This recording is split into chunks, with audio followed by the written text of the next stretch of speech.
Hi guys, Jade Morris here. We're at the Ultimate Media Day for UFC Glasgow. I'm joined today by Joe Carr of International Content. Joe, it's great to see you. What are your thoughts on the fight? We've got some crackers coming on this Sunday. Yeah, Sunday will be great. I'm really looking forward to the co-main. JoJo, I'm sure she'll get a massive reception, and Cynthia's looked really good in her first two fights. And then you get Gunny and Ponzinibbio too, and Gunny's looked, his striking's looked pretty unbelievable his last few fights. He's always been a great, grappler. And then Ponzinibbio, I think, has won 4 in a row. So that should be great. And then you get Paul Felder. The Paul Felder fight and the Stevie Ray fight will be fun too. So it actually turned out to be a great card, and we're happy, and I think the fans are in for a treat. I was going to say, because they were actually predicting, they were saying, we're going to be fight of the night, no one's going to take this shine from us. I kind of believe them because they seem so fired up for this fight. Yeah. Who said that? So it was Paul Felder and Stevie Ray. They both said. I mean, and Felder's been in like a ton of exciting fights, right? They both have exciting styles. I think it's going to be pretty much a stand-up striking match, and they're going to go at it. And Felder's Irish descent, and he's coming into enemy territory. I'm sure Stevie will have the support of the crowd. But he's fired up for it. I talked to him earlier too, so it's going to be a great show.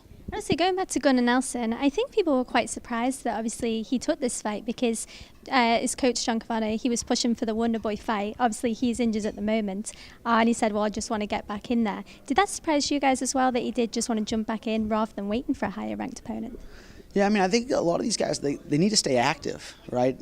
Some people believe in it, some people don't with the ring rust. But I think, especially coming off, the victories he's had, he's looked great. He feels great, I'm sure. I'm sure he feels like he can beat anyone in the world, right? So, for him, I'm sure he didn't think it was ideal that he's not fighting someone ranked ahead of him because he obviously wants to climb that ladder. But, hey, he headlines in Europe, stays active, and wait for Wonderboy to heal up or whoever else, wherever else it shakes out in that division.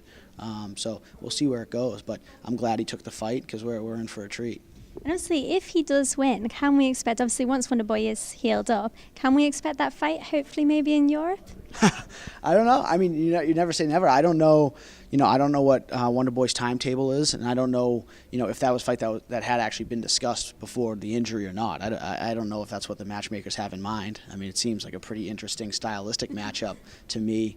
I think we could see where it goes. If Wonderboy's out a while, I'm sure we'll have a pretty big event in March in London of next year, somewhere in that time frame. So, let's see where it goes. So going back to, Joanne Calderwood and Cynthia Calvillo, nice to see the ladies co-main eventing. What are your thoughts on that fight? Because I think JoJo, she's so nice, but she got fired up when Calvillo, she kind of gave her a bit of a smirk, and that seemed to kind of ruffled a few feathers. Yeah, I think, and I think Cynthia has a great personality too, and she's definitely like rough around the edges and likes to talk, so it kind of feels like it almost brought JoJo out of her shell a bit, and I'm sure she'll be fired up in front of the home crowd. But that's another stylistic matchup. You got JoJo, who's, an elite, Muay Thai fighter, stand-up fighter, and Cynthia's been pretty exciting on the ground. I think her first 2 were both submissions, her first 2 victories. So, we'll see which way that one goes, but I think both of them are going to come out firing. Obviously, we've got 3 Scots on there. Well, we've got more than that. We've got a few Scottish fighters on the crowd. How do you expect the crowd to be this Sunday night? Because last time, they nearly blew the roof off. Well, I was going to say, I thought the Craig stare down, the Craig and Roundtree, the Craig and Roundtree, that was like the most intense media day face-off we've had in a long time. I was kind of got caught off by surprise, so I'm sure that's gonna be great. But yeah, I mean, we were here in 2015, and I've been to fights all over the world, and I still think that the crowd in 2015 may have been the loudest that I've heard anywhere. You're right, and it's only a 10,000 seat arena, and it felt like there was 20,000 people in there. So, I mean, I expect the same. I don't see why it wouldn't be the same, and it's just going to be a wild night, and I can't wait for the walkouts. The walkouts are some of the best parts, what these guys come out to, depending on what song. So it's gonna be fun. We have a lot of European champions now. We've got Bisping, we've got McGregor, we've got Ioana Jędrzejczyk. Can we hope to see, because obviously the UFC used to only come to the UK about once a year. Now they come like 5 to 6 times a year around Europe. Can we hope to see that continue to expand in the future?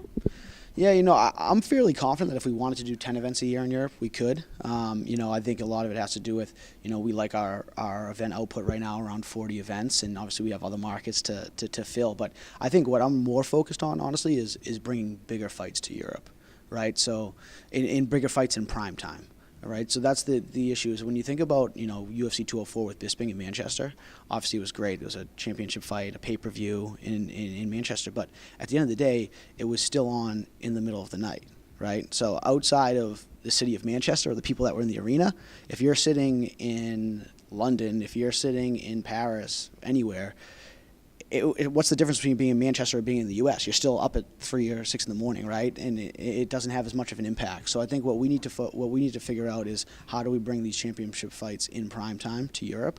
And I think I'm hopeful that in our next TV deal in the U.S. we have more flexibility on start times and that sort of thing, so that we're not as beholden to the pay-per-view start times in the U.S. for these championship fights. And I think that's where you'll really see the brand and the sport go to the next level in this market. I think we've gone from here to here by bringing 5 to 6 events a year for the last 3 or 4 years. I feel like we've kind of finally built a consistent ecosystem across Europe. But the next evolution for us is bringing primetime events and ultimately potentially the pay-per-view, introducing the pay-per-view model to the UK, which obviously is successful in boxing. The Joshua Klitschko fight was massive.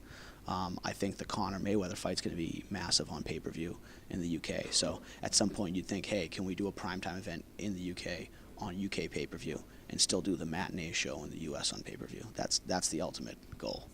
Yeah. I was going to say as well, so we had a bit of drama last week. So obviously our middleweight champion, Michael Bisping, he walked into the octagon and threw his belt down at the interim champ, Robert Whittaker. Dana said that he would like to see that fight in Australia. What are your thoughts on that? Could we see it in Australia? Could we maybe see it somewhere else in Europe?